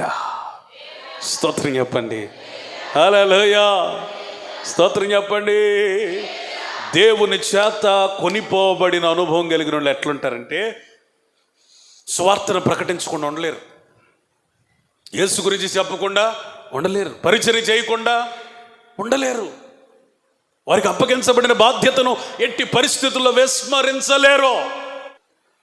కొనిపోబడే అనుభవం అంటే ఇప్పుడు దేవుని పని ఉందే, నేను ఇంట్లో ఉండకూడదు, ఎక్కడ ఈరోజు ప్రార్థన, అక్కడ కొనిపోబట్టమే. స్తోత్రం చెప్పండి. ఈరోజు కుటుంబ ప్రార్థన అని చెప్పాడు అన్న, ఎక్కడ, ఎవరింటి దగ్గర, కొనిపోబట్టమే. ఈరోజు స్వార్థ గుడికి అని చెప్పాడు, ఎక్కడ, ఏ ఊర్లో, ఆటో మాట్లాడారా, ఎవరు వస్తున్నారా, కొనిపోబట్టమే. క్రికెట్కి అయితే 12 మందిలో ఒకడు మిస్ అయినా ఆట ఆడిద్దా? 12 11 నా క్రికెట్ తెలియదులే. 11 మందిలో ఒకడు మిస్ అయినా అయ్యిద్దా ఆట? అంతగా ఎవడూ లేకపోతే ఎవడో ఒకడిని చెప్పండి, ఆటలో అరిడి తొక్కగాడిని ఎవరినోడు పెట్టుకొని ఆడతారు, అవునా? రే ఎక్కడున్నారు నువ్వు, ఎక్కడున్నారు నువ్వు, ఎక్కడున్నారు నువ్వు, నెల్సన్ ఎక్కడ, రాజేష్ ఎక్కడ, శంకర్ ఎక్కడ, ఇంకెవరు ఉంటే ఎక్కడ ఎక్కడ ఎక్కడ, నువ్వు వస్తేనే ఆట స్టార్ట్. క్రికెట్ టీంలో 11 మంది కలిసికట్టుగా ఆడుతూ శత్రువుని జయిస్తున్నారు కదా, ప్రత్యర్థిని ఓడిస్తున్నారు కదా. స్వార్థలో కూడా మీరు ఒక టీమ్గా మారాలి. స్తోత్రం. కొనిపోబడాలి. ఎక్కడ పరిచర్య అంటే అక్కడ వెళ్ళిపోవడమే. హల్లెలూయా. ఆశ కలిగినోడు, ఆసక్తి కలిగినోడు, తృష్ణ కలిగినోడు ఖాళీగా ఉండటానికి ఇష్టపడ్డు. ఏదో ఒక పని దేవుని కొరకు నేను చెయ్యాలా, ఈరోజు ఖాళీగా ఉండటానికి వీలు లేదు, కొనిపోబడాలి. ఎవరైతే దేవుని కొరకు, ఆయన ఇచ్చే పని కొరకు ఆశపడతారో వారిని దేవుడు కొనిపోతానే ఉంటాడు. మార్కు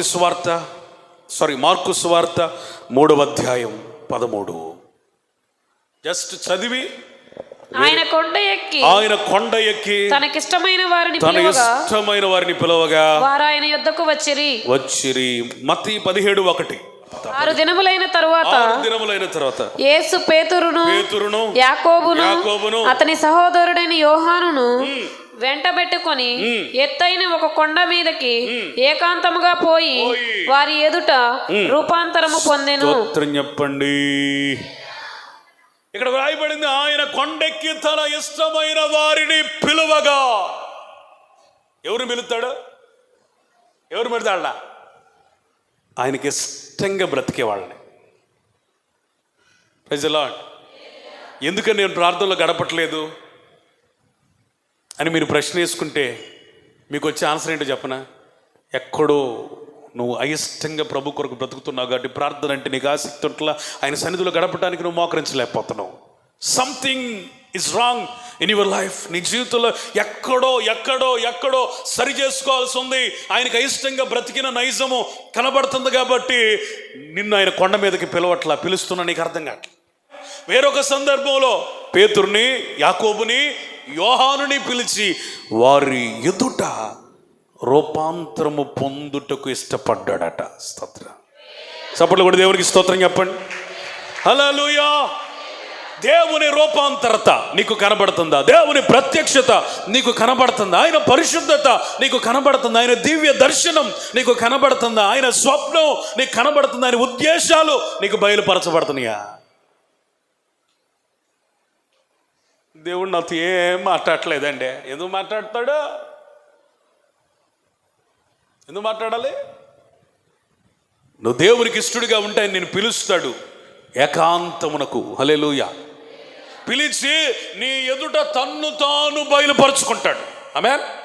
ఎవరైతే దేవునితో ఒంటరిగా గడపడానికి ఇష్టపడతారో, ఎవరైతే కొనిపోబడి అనుభవంలోకి వెళ్తారో, దేవునికి వారికి మరుగైనది ఏది ఉండదు. దేవుడు ఏవి దాచడు. హల్లెలూయా. అది మన ప్రార్థన జీవితాన్ని బట్టి, పరిశుద్ధతను బట్టి, ఆయనతో గడిపే సమయాన్ని బట్టి ఆయన మనకు ఒక స్నేహితుని వలె మారుతాడు. అబ్రహాము గురించి ఏమని చెప్తాడంటే, అబ్రహాము నా స్నేహితుడు, అతనికి ఏదైనా చెప్పకుండా నేను దాస్తానా? No no no no no. అబ్రహాంకి ఏమీ చెప్పకుండా నేనేమి చేయను. స్తోత్రం. Praise the Lord. హల్లెలూయా. అబ్రహాంకి ఏమి చెప్పకుండా నేనేమి చేయను. ఎందుకంటే హిస్ మై ఫ్రెండ్. అతనికి ఏమి నేను దాచిపెట్టను. అతడు నా స్నేహితుడు, నాతో గడిపేవాడు. తనతో గడిపేవారి ఎదుట తన్ను తాను ప్రత్యక్షపరుచుకుంటాడు. ఆది కాండంలోకి వెళితే ఆదాము హవ్వ ఎట్లున్నారట? ఒకళ్ళు ఎదుట ఒకళ్ళు దిగంబరులై. అంటే ఆదాములో ఎరగనిది అవ్వకేమీ లేదు, అవ్వలో తెలియనిది ఆదాము గారికి కూడా ఏమీ లేదు. ఆమె గురించి ఈయనకి తెలుసు, ఈయన రూపం ఆమెకు తెలుసు. మొదటి ఆదాము యేసు ప్రభు, రెండవ ఆదాము మనము. సంఘ కన్యక. మనలో తెలియంది ఆయనలో ఏమీ ఉండదు, ఆయనలో తెలియనిది ఏది మనకి ఉండకుండా ఉండునుగాక. స్తోత్రం చెప్పండి. హల్లెలూయా. ఎప్పుడు ఆ ఏదెను తోట అనే ఒక ప్రైవేట్ ప్లేస్, ప్రార్థనా గది అనే ఒక వ్యక్తిగతమైన స్థలం. ఆమేన్. Praise the Lord. కలుసుకున్నట్టుకు వెళ్తున్నావా నీ దేవుణ్ణి? ఎక్కడికి వెళ్తున్నావంటే మా ఫ్రెండ్ దగ్గరికి అంటావు, కానీ దేవుని దగ్గరికి కలుసుకోవడానికి వెళ్తున్నాను. I'm going to meet God. దేవుణ్ణి కలవటానికి వెళ్తున్నాను, దేవునితో ఉండటానికి వెళ్తున్నాను, దేవునితో కలిసి జీవించడానికి వెళ్తున్నాను, దేవుని కొరకు వెళుతున్నాను. Praise God. దేవునికి మహిమ కలుగును గాక. మార్కు సువార్త 1:12. వెంటనే పరిశుద్ధాత్మ యేసును అరణ్యములోనికి, అబ్బా ఈ మాట నాకు చాలా ఇష్టం, త్రోసి కొనిపోయాను. పరిశుద్ధాత్ముడు యేసుని త్రోసుకొనిపోయాను. బా, హోలీ స్పిరిట్ ఫోర్స్డ్. హల్లెలూయా. స్తోత్రం చెప్పండి. హల్లెలూయా. సన్నిట్రా. దేవుడు నిన్ను ఇప్పుడు ఫోర్స్ చేశాడా? బలవంతం చేశాడా? తోసుకొని వెళ్ళాడా? ఎప్పుడన్నా తోసుకొని ఎప్పుడు వెళ్ళగలవండి ఒకళ్ళని? ఎవరు పెడితే వాళ్ళనా మాట ఇన్నేవాడినే తోసుకొని వెళ్తాం. Praise the lord. రే నేను రాను రా, నాకు ఈరోజు పని ఉందే అన్నా, నేను రానన్నా అన్నాడు అనుకో, రావాయ్ అక్కడికి పరిచర్య ఉంటే అడగంటావు. అన్నీ నువ్వు చేయకపోతే ఎవరు చెప్తారు? లాగుతాను లేదా? ఫ్రెండ్ ఉన్నాడు అనుకోండి, సన్నీ ఆడుకుందాం రారా అంటాడు. ఈడేదో పని ఉందో హోంవర్క్ అంటాడు. హోంవర్క్ లేదు, ఏమో లేదు, రా బాబు మాకు కూడా ఉందిలే. తోసుకొని వెళ్తాడు లేదా? చెప్పరేంటండి, తోసుకొని వెళ్తాడు. ఎందుకు? వాళ్ళ మధ్య ఉన్న అండర్స్టాండింగ్, వాళ్ళ మధ్య ఉన్న ఫెలోషిప్. ఎవరు పెడితే వాళ్ళని తోసుకెళ్తే కుదిరిద్దా? ఒకటే ఒక మాట, చెయ్యిది, చెయ్యి వదులు. వీడికి ఇష్టం లేదనుకో, అనుకుందాం, చెయ్యి వదులు, ముందు నా చెయ్యి పట్టుకున్నావేంటి, గూడి మీద చెయ్యిది, నీ స్థాయి ఎంత, నా స్థాయి ఎంత, చేయదే ముందా అంటాడా లేదా? ఎప్పుడు సరైన సంబంధం లేనప్పుడు, ఒకళ్ళకొకళ్ళు తెలియనప్పుడు, ఎవరికెవరో తెలియనప్పుడు, అసలు నువ్వెవరు నేనెవరు నన్ను పిలుతా అంటాడు. ఎప్పుడు? అసలు కమ్యూనికేషన్, కమ్యూనియన్, ఫెలోషిప్, ఫ్రెండ్షిప్ ఏమీ లేనప్పుడు. అసలు పరిశుద్ధాత్మకి యేసయ్యకి ఎంత ఫెలోషిప్ అంటే, నువ్వు ఇక్కడ కాదులేపా, అరణ్యంలోకి గట్టిగా హల్లెలూయా స్తోత్రం చెప్పండి. దేవుడు నిన్ను త్రోసుకొని పోవునుగాక, అరణ్యములోనికి త్రోసుకొని పోవునుగాక, ఒక ప్రైవేట్ ప్లేస్లోనికి తోసుకొని పోవునుగాక, సహవాసమునకు త్రోసుకొని పోవునుగాక, ఆయనతో ఉండుటకు త్రోసుకొని పోవునుగాక, ఆయనతో నిలుచుటకు త్రోసుకొని పోవునుగాక, అపవాది చేత శోధించబడుటకు త్రోసుకొని పోవునుగాక, ఆ శోధనలలో నిన్ను విజయ వీరునిగా నిలుపుటకు త్రోసుకొని పోవునుగాక. హల్లెలూయా. నువ్వేమో రేపు ప్రార్థన చేయరా అంటే, ఈరోజు కాదులే రేపులే, ఆయన తోస్తున్నాడు కానీ నీకు అర్థం కావట్లా. దేవుడు మనల్ని ఎంత ఇష్టపడుతున్నాడు కదా. Praise Lord. అంత త్రోసుకొని వెళ్ళే అంత స్వాతంత్ర్యం నాలో నీకు ఉందంటే నేనెంత ధన్యుణ్ణి. అంత బలవంతం చేసి నీ ఇష్టాన్ని నా ద్వారా నెరవేర్చుకుంటున్నావంటే నన్నెంత ఇష్టపడుతున్నావు అని అనుకోవాలి. కానీ బలవంతం చేస్తున్నాడు ఈయన అంటావా? అనం. పరిశుద్ధాత్ముడు అతన్ని త్రోసుకుని వెళ్ళినప్పుడు యేసయ్యని అడవి మృగాల మధ్య ఉన్నాడట 40 దినాలు 40 రాత్రులు. ఎవరి మధ్య ఉన్నాడు? దేవుడు నిన్ను త్రోసుకొని పోతే మృగాల మధ్య కూడా నిశ్చింతగా ఉండగలవు. స్తోత్రం చెప్పరే. సర్పముల మధ్య కూడా సజీవునిగా ఉండగలవు. హల్లెలూయా.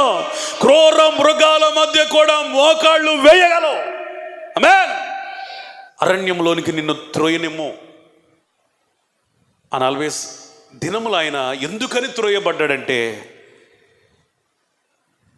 ఆయనతో గడుపుటకు మాత్రమే కాక అపవాది శోధనలు, అపవాది తంత్రములను సంపూర్ణముగా ఎరిగి వాటిని జయించుట కొరకు త్రోయబడ్డాడు. ఈరోజు దేవుడు నేను ఎందుకు త్రోస్తాడు తెలుసా? అపవాదికి పట్టించడానికి కాదు, అపవాది మీద జయం పొందడానికి. అతడు యేసయ్యట ఆత్మబలముతో వెళ్ళెను. చప్పట్లు కూడా దేవునికి స్తోత్రం చెప్పండి. స్తోత్రం చెప్పండి. దేవునితో గడిపిన వాడు ఎన్నటికీ బలహీనుడు కాడు. అన్ని దినములు రాత్రులు తిండి లేకపోయినా, క్రూర మృగాల మధ్య ఉన్న శోధించబడిన ఆయనలో ఎక్కడ మెంటల్ టెన్షన్ కానీ, ఫిజికల్ వీక్నెస్ కానీ ఏది లేదంట. ఆయనలో ఒక నూతనమైన బలం, ఆత్మబలం. స్తోత్రం చెప్పండి. హల్లెలూయా. ఈరోజు నీ జీవితంలో ఆత్మబలము వచ్చునుగాక. దేవునికి స్తోత్రం. ఎప్పుడైనా త్రోస్తే నువ్వు ఆయన స్వరం వింటే, ఆయనకంత స్వాతంత్రం ఇస్తే దేవునికి మహిమ కలుగునుగా. హనోకును దేవుడు కొనిపోయాడు కాబట్టి దేవునికి అతడు కనబడలేదు. ఈరోజు నీ ఇష్టానుసారంగా బ్రతుకుతున్నావు, ఇష్టానుసారంగా ప్రవర్తిస్తున్నావు, ప్రార్థన లేకుండా జీవిస్తున్నావు, పరిశుద్ధత లేకుండా జీవిస్తున్నావు, పరిచర్య చేయడానికి అయిష్టతను వ్యక్తం చేస్తున్నావు, దేవునికి దైవజనునికి దూరంగా పరిగెత్తుతున్నావు, దేవుని మందిరంలో నివసించడానికి ఏమాత్రం కూడా ఇష్టపడలేదు, వాక్యం అంటే నీకు ఆసక్తి కలగట్లేదు, మందిరం అంటే ఏం వెళతావులే, అంతా నీ ఇష్టం. పేతురుతో పునరుద్ధానుడైన యేసయ్య చెప్పాడు, యోహాను సువార్త 21వ అధ్యాయం 18వ వచనం. యేసు, నా గొర్రెలను మేపుము, నీవు యవ్వనుడవై ఉండినప్పుడు నీ అంతట నీవే నడుము కట్టుకొని నీకిష్టమైన చోటికి వెళ్ళుచుంటివి. నీవు ముసలివాడివైనప్పుడు నీ చేతులు నీవు చాచుదువు, వేరొకడు నీ నడుము కట్టి నీకిష్టము కాని చోటికి నిన్ను మోసుకొని పోవునని నీతో నిశ్చయముగా చెప్పుచున్నాను. ఇక్కడ యవ్వనుడు అనే మాటకి ఆత్మీయ అర్థం స్వచిత్తము చేయువాడు. యవ్వన బలమును సొంత ఇష్టాలకు వాడేవాడు. దేవుని వాక్యం సెలవిస్తున్నా, ఆయన చెప్తున్నాడు, నువ్వు యవ్వనుడు అయి ఉన్నావయ్యా, నీ అంతటా నీవే ఒకప్పుడు నడుము కట్టుకున్నావు, నీకు ఇష్టమైన చోటుకు వెళ్ళావు. నువ్వు ముసలివాడివైనప్పుడు అంటే ఆత్మీయ పరిపక్వత, స్పిరిచువల్ మెచ్యూరిటీ. ముసలితనం దేన్ని సూచిస్తుంది? ఆత్మీయ పరిపక్వత. యవ్వనస్తులు దేనికి సూచన? అన్ని సందర్భాలు కాదు, ఈ కాంటెక్స్ట్లో యవ్వనస్తులు దేనికి? యవ్వనుడు అంటే ఇష్టానుసారంగా ప్రవర్తించేవాడు. ముసలివాడంటే చెప్పండి, అతడు ఆత్మీయతలో పరిపక్వత పొందినవాడు. ఇప్పుడు నువ్వు యవ్వనుడు అయ్యి ఒకప్పుడు ఉన్నావయ్యా, నీ నడువు నువ్వు కట్టుకున్నావు, నీకు ఇష్టమైన చోటకు నువ్వు వెళ్ళిపోయావు, నీకు ఇష్టానుసారంగా నువ్వు బ్రతికావు, ఏం తినాలంటే అది తిన్నావు, ఎక్కడికి వెళ్ళాలంటే అక్కడికి వెళ్ళావు, ఎవరితో ఉండాలనుకుంటే అక్కడికి వెళ్ళావు, ఏది మాట్లాడాలంటే అది మాట్లాడావు, అంతా నీ ఇష్టం. నువ్వు ముసలివాడి అయినప్పుడు నువ్వు చేతులు చాపుతావు, ఒకడు నీ వచ్చి నడుము కడతాడు, నీకు ఇష్టం ఉన్నా లేకపోయినా ఒక ప్రత్యేకమైన స్థలమునకు తోడుకొని వెళతాడు. స్తోత్రం, స్తోత్రం, హల్లెలూయా. వింటున్నారా? ఎంతమంది అయితే మీ స్వచిత్తాలతో ఇష్టానుసారంగా బ్రతుకుతున్న వారలారా, దేవుడు ఈ రాత్రి ఈ పగలు నీతో మాట్లాడుతున్న మాట ఏంటో తెలుసా? నీవు ముసలితనమునకు రావాలి. Praise the Lord. ఇప్పుడు నడుము మనం కట్టుకోమట, నడుము అనగా మనస్సు, ఆయనే అనగా పరిశుద్ధాత్ముడే మన నడుము కడతాడట. ఒకప్పుడు చేతులు ముడుచుకున్నాం, ఇప్పుడు చేతులు ఫ్రీగా చాపుతామంట. అంతా నీ ఇష్టమయ్యా. ఆమేన్, స్తోత్రం, హల్లెలూయా. ఎవరైతే దేవుని చేత కొనిపోబడతారో స్వంత ఇష్టాలన్నీ ప్రక్కన పెట్టి దైవ చిత్తం నెరవేర్పులోనికి వెళతారు. ఇష్టానుసారంగా మాట్లాడరు, దేవుడు ఏం పలకమంటే అది పలుకుతారు. హల్లెలూయా. ఇష్టానుసారమైన స్థలంలోకి వెళ్ళరు, దేవుడు పంపిన స్థలానికి వెళతారు. హల్లెలూయా. ఇష్టానుసారంగా ప్రవర్తించరు, దేవుని నియమావళి ప్రకారం ప్రవర్తిస్తారు. ఇష్టానుసారంగా జీవించరు, దేవునికి తగినట్లుగా జీవిస్తారు. దానికి ఆయనే నడుము కడతాడు. పేతురుకు ఒక బాధ్యతను అప్పగిస్తున్నాడు. నా సంఘాన్ని నువ్వు మేపాలి, కాయాలి, నడిపించాలి. నువ్వు మేపాలంటే, కాయాలంటే, నడిపించాలంటే నీ నడుము నువ్వు కట్టుకుంటే సరిపోదు. పరిశుద్ధాత్ముడు నిన్ను నడుము కట్టి నిన్ను త్రోయాలి, నిన్ను నడిపించాలి. స్తోత్రం. ఆయన నడిపింపులోనికి నువ్వు రావాలి. ఒక కుటుంబ యజమానుడు నీవైనా నీ గొర్రెలు అనబడిన నీ భార్యను, నీ పిల్లల్ని నువ్వు నడిపించాలంటే నీ నడుము నువ్వు కట్టుకుంటే సరిపోదు. ఎవరు కట్టాలి? నీ నడుము ఆయన కట్టాలి. నేనైనా నా నడుము నేను కట్టుకుంటే సరిపోదు, ఆయన కట్టాలి. మీరైనా పరిచర్య చేసేవాళ్ళు మీ నడుము మీరు కట్టుకోకూడదు, పరిశుద్ధాత్మను కట్టనివ్వాలి. ఆమేన్. 2వ రాజుల గ్రంథంలో చదవద్దు కానీ, ఏలియా అని 2వ రాజుల గ్రంథం 2వ అధ్యాయం 15 నుండి 18 వచనాలు చదవద్దు. 2 Kings chapter 2 verse 15 to 18. 2వ రాజుల గ్రంథం 2వ అధ్యాయం 15 నుంచి 18 వరకు మీరు ఇంటికి వెళ్ళి చదవండి. ఏలియాని దేవుడు కొనిపోయాడు. స్తోత్రం. ఏలియాని ఎవరు కొనిపోయారు? కొంతమంది ప్రవక్తల శిష్యులు ఎలీషా దగ్గరికి వచ్చి అంటున్నారయ్యా, ఏమనుకోవద్దు, ఏలియా గారు ఎక్కడ పడిపోయారో మేము వెతుక్కుంటాం, మమ్మల్ని పంపించండి అంటే ఏలియా అన్నాడు, నాయన ఆయన కొనిపోయాడు, దేవుని చేత కొనిపోబడ్డాడు, మీరు ఎక్కడికి వెళ్ళినా కనబడ్డు.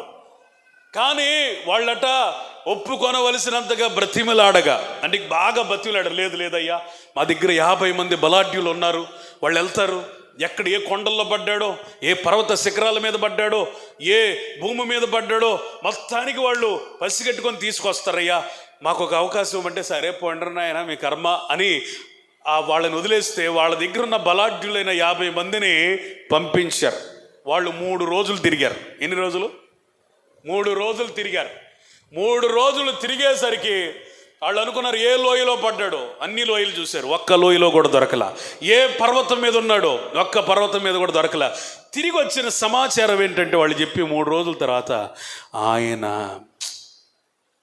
లేడు. స్తోత్రం చెప్పండి. హల్లెలూయా, స్తోత్రం. అంటే ఇక కొనిపోబడినోడు ఇక కనపడకూడదు, ఎవరు ఎత్తికినా కనపడకూడదు, బలాఢ్యులు ఎత్తికినా కనపడకూడదు. స్తోత్రం. ఎట్టంటి వాడు ఎత్తికినా కనపడకూడదు. హల్లెలూయా. 3 దినములు ఎత్తికారు, 3 దినాల్లో అతను కనపడలా. యేసు ప్రభు కూడా 3వ దినమున తెల్లవారుజామునే లేచి పునరుద్ధరణుడయ్యాడు.